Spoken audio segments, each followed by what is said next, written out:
تمام قسم کی تعریفات اللہ وحدہ لا شریک مالک ارض و سما خالق کائنات کے لیے ہیں، اور بے شمار درود و سلام ہوں پیغمبر بحر و بر شافی روز جزا حضرت محمد مصطفیٰ صلی اللہ علیہ وآلہ وسلم کی ذات پر، جن کے ذریعے اللہ نے اہل کائنات کی ہدایت اور رہنمائی کا بندوبست فرمایا۔ کل جو میں نے آپ دوستوں کے سامنے سورۃ الفاتحہ کے حوالے سے اور تعارف قرآن کے حوالے سے چند باتیں اور سورۃ البقرہ کی چند آیات شروع کی، وہ آپ کے سامنے ذکر کی تھی۔ کل جہاں پر ہم نے بات کو اپنا ختم کیا تھا، وہیں سے آج ہم آغاز کرتے ہیں۔ متقین کے اوصاف بیان ہو رہے تھے، اور متقین کی صفتوں میں پہلی صفت یؤمنون بالغیب، کہ وہ اندیکھی چیزوں پر ایمان لاتے ہیں، ایمان بالغیب کی باتیں ہو رہی تھیں۔ ایک صفت ایسی ہے متقین کی کہ جو عقیدہ ختم نبوت پہ دلالت کرتی ہے۔ ہم سب کا عقیدہ ختم نبوت یقینی طور پہ یہی ہے کہ ہمارے پیارے نبی جناب محمد رسول اللہ صلی اللہ علیہ وسلم اللہ کے بھیجے ہوئے آخری نبی اور رسول ہیں، ان کے بعد کوئی رسول اور کوئی نبی نہیں آئے گا۔ اور اس حوالے سے ہمارے ذہنوں میں یہ آیت آتی ہے کہ ما کان محمد ابا احد من رجالکم ولکن رسول اللہ و خاتم النبیین۔ لوگوں، محمد صلی اللہ علیہ وسلم تمہارے مردوں میں سے کسی کے والد نہیں ہیں، ولکن رسول اللہ، لیکن وہ اللہ کے رسول ہیں، وہ خاتم النبیین، اور تمام انبیاء کے اختتام پر ہیں، ان کے بعد کسی نبی اور کسی رسول نے نہیں آنا۔ اگر کوئی اللہ کے نبی کے بعد نبوت کا دعویٰ کرتا ہے، وہ جھوٹا ہے، دجال ہے، کافر ہے، بے ایمان ہے، لعین ہے، مردود ہے، سب کچھ ہو سکتا ہے، لیکن وہ اللہ کا نبی اور رسول نہیں ہو سکتا۔ تو مومنین کی اور متقین کی صفتوں میں ایک صفت یہ آ رہی ہے، اللہ فرماتا ہے کہ والذین یؤمنون، اور وہ لوگ ایمان لاتے ہیں بما انزل الیک، جو کچھ آپ پر نازل کیا گیا۔ متقین ایمان لاتے ہیں اس پر جو کچھ آپ پر نازل کیا گیا، اور آگے اللہ فرماتا ہے وما انزل من قبلک، اور اس پر بھی ایمان لاتے ہیں جو آپ سے پہلے نازل کیا گیا۔ کیا صفت ہے متقین کی؟ کہ وہ ایمان لاتے ہیں جو کچھ آپ پر نازل کیا، اور وہ ایمان لاتے ہیں اس پر کہ جو کچھ آپ سے پہلے نازل کیا گیا۔ اللہ رب العالمین نے یہاں جو انداز اپنایا وہ یہی اپنایا کہ آپ پر اور آپ سے پہلے، یہ نہیں کہا کہ جو کچھ آپ کے بعد بھی نازل ہوگا اس پر بھی ایمان لائیں گے، نہیں، آپ کے بعد کوئی پیغام اللہ کی طرف سے، کوئی اللہ کا فرشتہ، کوئی جبریل امین، کوئی وحی، کوئی کتاب، کوئی اور صحیفہ نازل نہیں ہوگا قیامت کی دیواروں تک۔ محمد صلی اللہ علیہ وسلم اب اللہ کے آخری نبی اور آخری رسول ہیں۔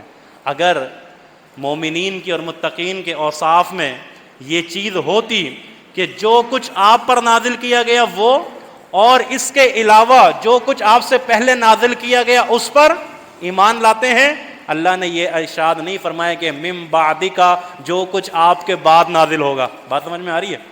جو کچھ آپ کے بعد نازل ہوگا اس پر بھی ایمان نہیں ہے، اللہ نے یہ نہیں فرمایا۔ اللہ نے کہا جو آپ سے پہلے نازل ہوا، جو آپ پر نازل ہوا، متقین اس کے اوپر ایمان لے کر آتے ہیں۔ تو اس کا مطلب یہ کہ اللہ کے نبی صلی اللہ علیہ وسلم کے بعد کوئی اور نبی، کوئی اور رسول، کوئی اور وحی، کوئی اور کتاب آسمانوں سے نازل نہیں ہوگی۔ اور اگر کوئی یہ سمجھتا ہے کہ اللہ کے نبی کے بعد کوئی نبی ہے، تو یقینی طور پہ، کلی طور پہ وہ دائرہ کفر تک پہنچ چکا ہے، وہ دین اسلام سے خارج ہے۔ اللہ رب العالمین سے دعا کریں کہ اللہ رب العالمین ہمارے عقیدہ ختم نبوت کو مضبوط سے مضبوط تر فرما دے۔ تو متقین کی صفت یہاں بیان ہوئی، اور آگے اللہ رب العالمین فرماتا ہے کچھ ذکر اللہ رب العالمین منافقین کا بھی کرتا ہے۔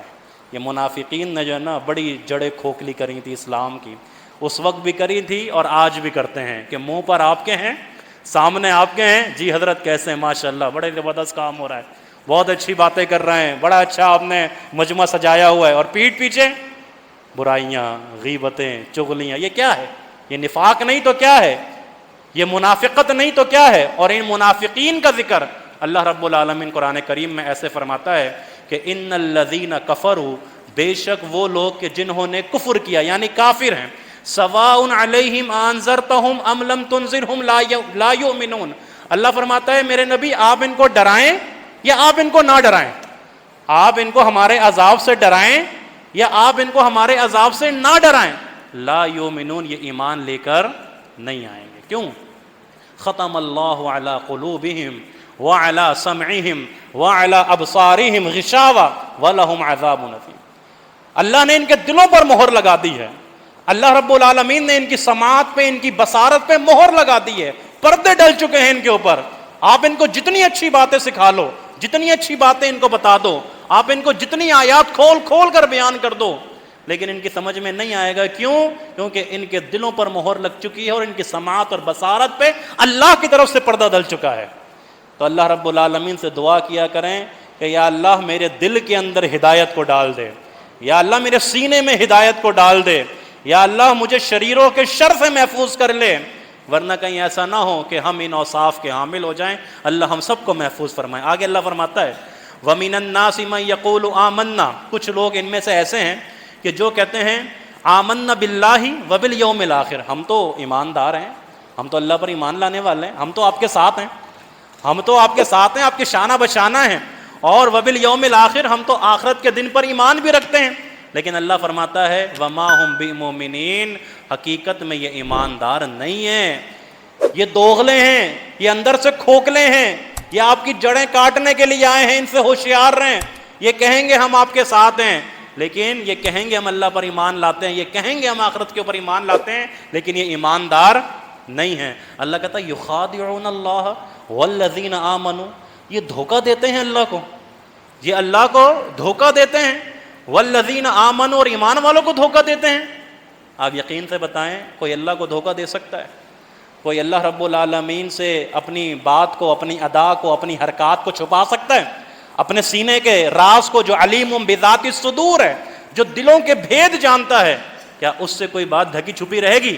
اللہ کہتا ہے وما یخدعون الا انفسہم, یہ ہمیں دھوکہ نہیں دیتے بلکہ یہ اپنے آپ کو دھوکہ دے رہے ہیں, یہ اپنے آپ کو دھوکہ دے رہے ہیں, اپنے آپ کو انہوں نے فراڈ میں مبتلا کیا ہے.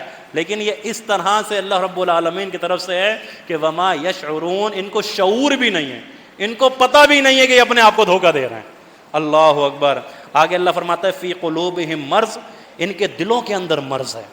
یہ جو دل ہے نا, دل یہ اگر پاک ہے نا, یہ نیت یہیں سے ہوتی ہے نا خالص, اگر یہاں اخلاص ہے نا, اگر یہاں سچائی ہے, اگر یہاں درستگی ہے, تو پھر سارے معاملات درست ہیں. لیکن اگر یہ دل بیمار ہے نا, دل کے اندر نفاق ہے, دل کے اندر منافقت ہے, دل کے اندر کفر ہے, دل کے اندر غیبتیں اور چغلیاں ہیں, دل کے اندر لوگوں کے لیے بے ایمانی ہے, تو اللہ کہتا ہے فزادہم اللہ مرضا, ہم ان کے مرض کو بڑھاتے چلے جائیں گے. پھر کرتے رہو جو کر رہے ہو نا, پھر وہ کرتے رہو, ہم تمہارے مرض کو بڑھا دیں گے. اور ایک جگہ اللہ فرماتا ہے وَإِذَا قِيلَ لَهُمْ لَا تُفْسِدُوا فِي الْأَرْضِ, جب ان سے کہا جاتا ہے بھائی لا تفسدو, نہیں فساد کرو, فی الارض, اللہ کی زمین پہ, تو یہ کیا کہتے ہیں؟ ہم فسادی تھوڑی ہیں, ہم تھوڑی ہیں فسادی, ہم فساد کرنے والے تھوڑی ہیں. قالو, یہ کہتے ہیں انما نحن مصلحون, ہم تو اصلاح کرنے والے ہیں, ہم فساد کرنے والے تھوڑی ہیں, ہم لڑائی کرنے والے تھوڑی ہیں, ہم جھگڑے کرنے والے. در حقیقت جھگڑا کرنے والے, جھگڑا ڈالنے والے, جھگڑے ڈالنے والے یہی لوگ ہیں. لیکن جب ان سے کہو کہ بھائی ایسا نہیں کرو, کہتے ہیں ہم تو اصلاح کرنے والے ہیں, ہم سے اچھا تو کوئی ہے ہی نہیں, ہم سے بڑا ایماندار تو کوئی ہے ہی نہیں, ہم سے بڑا متقی تو کوئی ہے ہی نہیں. تو اللہ نے کہا یہ اللہ کو دھوکہ نہیں دے سکتے, یہ اپنی جانوں کو دھوکہ دے رہے ہیں, یہ اپنے نفسوں کو دھوکہ دے رہے ہیں. اور ایک مقام پہ پھر اللہ رب العالمین نے اسی سورہ بقرہ کے اندر, اللہ اکبر, صحابہ کرام کا ذکر فرمایا, ان کے ایمان کا ذکر فرمایا. اور کس انداز سے؟ وَإِذَا قِيلَ لَهُمْ آمِنُوا, یہ منافقین کی باتیں ہو رہی ہیں نا. وَإِذَا قِيلَ لَهُمْ آمِنُوا, جب ان سے کہا جاتا ہے ایمان لے کر آؤ, بھائی کس طرح ایمان لے کر آنا ہے؟ کما آمن الناس, جیسے کہ یہ صحابہ ایمان لے کر آئے, ایمان ایسے لے کر آؤ جیسے اللہ کے نبی کے صحابہ ایمان لے کر آئے. تو ہنسی مذاق کرتے ہیں, کہتے ہیں انؤمن کما آمن السفہاء, ہم ان کی طرح ایمان لے کر آئیں جس طرح یہ بے وقوف معاذ اللہ ایمان لے کر آئیں, ہم ان کی طرح ایمان لے کر آئیں جیسے معاذ اللہ یہ, یعنی صحابہ کرام رضوان اللہ علیہم اجمعین کی جماعت کو معاذ اللہ کیا کہا؟ بے وقوف کا. نقطہ یاد رکھیے گا, اللہ اکبر, یہ دفاع صحابہ کا دفاع کرنا یہ صرف ہمارا ہی حق نہیں ہے, ہمارا ہی فرض نہیں ہے, ہمیں تو کرنا ہی کرنا ہے.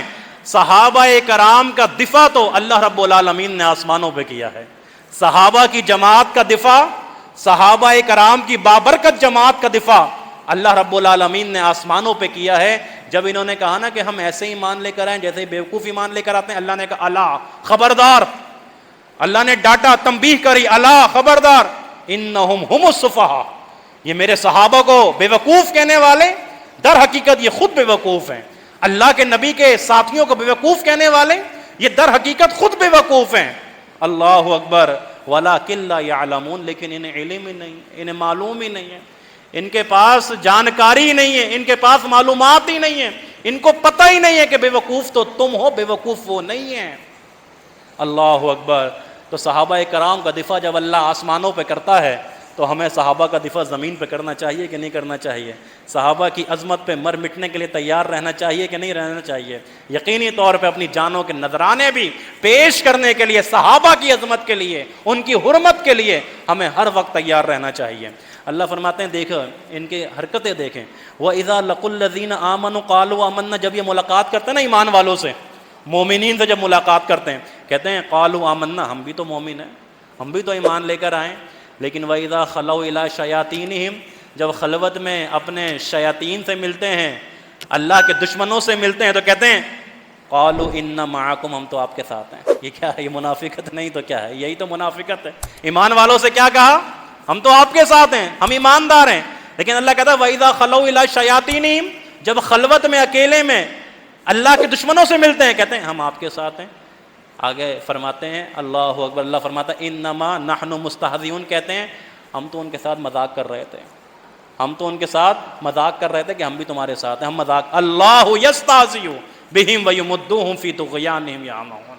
اللہ اکبر. اللہ کے دین کے ساتھ مذاق، اللہ رب العالمین کے بندوں کے ساتھ مذاق. اللہ فرماتا ہے یاد رکھو ایسی پکڑ کروں گا کہ جس کو چھڑانے والا کوئی نہیں ہوگا. اللہ اکبر. آگے بھی اللہ رب العالمین کی ایک صفت بیان کرتا ہے کہ ان کی مثال ایسی ہے کہ جب روشنی چلتی ہے، روشنی جلتی ہے تو ان کے ساتھ ساتھ چلتے ہیں، جب اندھیرا ہو جاتا ہے تو پھر یہ ادھر سے منہ پھیر لیتے ہیں. ایک مقام پہ اللہ رب العالمین قرآن کریم کا سورہ بقرہ میں ذکر کرتا ہے اور چیلنج دیتا ہے قرآن کریم کے بارے میں. اللہ اکبر. کیا چیلنج دیتا ہے قرآن کریم کے بارے میں؟ اللہ فرماتا ہے وَإِن كُنتُمْ فِي رَيْبٍ مِّمَّا نَزَّلْنَا عَلَىٰ عَبْدِنَا فَأْتُوا بِسُورَةٍ مِّن مِّثْلِهِ. اگر تم شک کرتے ہو نا اس قرآن پہ، اگر اس کتاب پہ تمہیں کوئی شک ہے تو اللہ چیلنج دیتا ہے تمہیں. مِّمَّا نَزَّلْنَا عَلَىٰ عَبْدِنَا، کہ جو کچھ ہم نے اپنے بندے پہ نازل کیا اگر تمہیں شک ہے کہ یہ اللہ کی طرف سے نازل شدہ نہیں ہے تو ہم تمہیں چیلنج دیتے ہیں فَأْتُوا بِسُورَةٍ مِّن مِّثْلِهِ، اس کے مثل ایک سورت بنا کے لے آؤ. مفسرین کہتے ہیں سورت چھوٹی، ایک سورت تو ایک بڑی بات ہے، ایک آیت بھی بنا کے لے کر آ جاؤ. فَأْتُوا بِسُورَةٍ مِّن مِّثْلِهِ، اس کے مثل ایک سورت لے کر آ جاؤ. اور اکیلے نہیں. اللہ اکبر. اللہ کہتا ہے اکیلے نہیں. وَكُنْتُمْ شُهَدَاءَ، جاؤ اپنے دوستوں کو، اپنے وڈیروں کو، اپنے لوگوں کو، اپنی جماعت کو، اور اللہ رب العالمین کے علاوہ من دون اللہ، اللہ کے علاوہ پوری کی پوری کائنات کو لے کر آ جاؤ.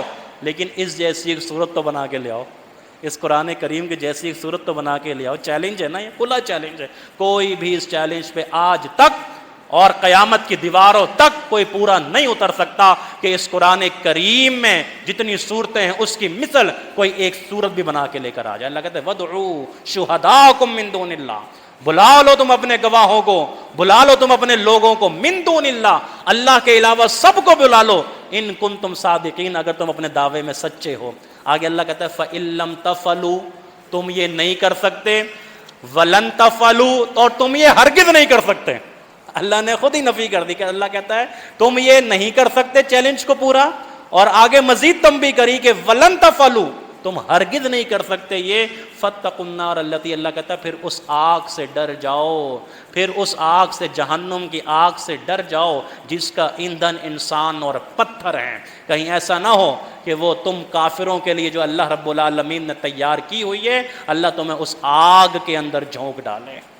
اللہ اکبر. آگے اپنی بات کو بڑھاتے ہیں. پھر ایک مقام پہ اللہ رب العالمین، بڑا معروف واقعہ ہے بنی اسرائیل کا، وہ گائیں ذبح کرنے والا، شاید آپ لوگوں کو یاد ہو. اس میں اللہ رب العالمین ہمیں توحید سکھاتا ہے.